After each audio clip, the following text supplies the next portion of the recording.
Para a gente continuar falando, né, em relação às enzimas, uma outra coisa que é importante na atividade enzimática é a concentração do substrato.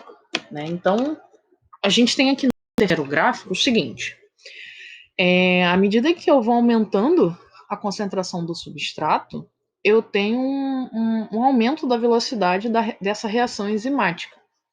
Né? Então, se eu aumento a concentração, se eu aumento a quantidade desse substrato, né, essa enzima vai atuando cada vez mais rápido até um certo ponto.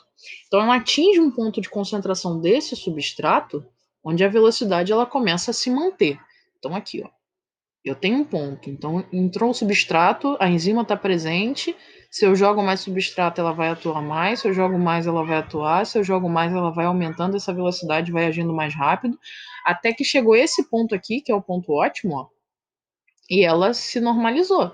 Ela não vai ficar mais veloz do que ela já é, né? Independente de quanto mais substrato eu colocar ali. Deixa eu voltar aqui o slide. Né? Ela vai se manter nessa curva. Então, em relação à concentração, a quantidade do substrato que está presente, ela tem um limite, né, de alteração da velocidade. Ela vai aumentando à medida que a demanda foi ficando maior, mas ela reage, né, numa velocidade maior até esse certo ponto. Então, ela atinge o ótimo e depois do ótimo aqui, ela se normaliza. Ela não decai em relação à concentração, tá? À medida que a concentração vai aumentando, né, ela vai se mantendo estável. Uma outra questão em que a gente precisa prestar atenção também é o seguinte: o tamanho desse substrato ele faz toda a diferença em relação à atividade enzimática, né? Vamos pensar, um exemplo que eu costumo dar nas minhas aulas é o seguinte: se a gente tiver um pedaço de carne de aproximadamente 1 quilo, né? E eu conseguisse um pedaço exatamente igual a esse pedaço de carne, mas que eu transformasse em carne moída, né? Colocasse os dois em panelas diferentes ali para cozinhar. Qual que ficaria pronto primeiro? A carne moída. Mas se os dois pedaços de carne eram exatamente iguais, mesma composição, mesma consistência, né? Mesma quantidade, o que que faz a carne moída ficar pronta primeiro do que aquela carne inteira? O tamanho dela, né? Por ela estar num tamanho menor, a temperatura vai atuar de maneira muito melhor, vai se distribuir de uma maneira muito melhor, né? Vou comparar outro exemplo. Você pega um comprimido efervescente do tipo Sonrisal, por exemplo, e o outro em sal de fruta. Coloca os dois em copos diferentes. Qual que vai efervescer completamente primeiro? O sal de fruta, porque já está em pó, né?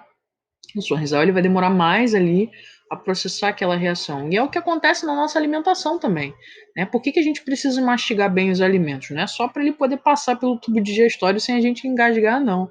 É para poder as enzimas da saliva, por exemplo, atuarem melhor, a enzima do estômago atuar melhor, a enzima do intestino atuar melhor quando ele estiver quebrando lá. Né? A mastigação é mais para o início do tubo digestivo, mas o restante do alimento ele vai sendo processado para que esse tamanho continue diminuído. Né?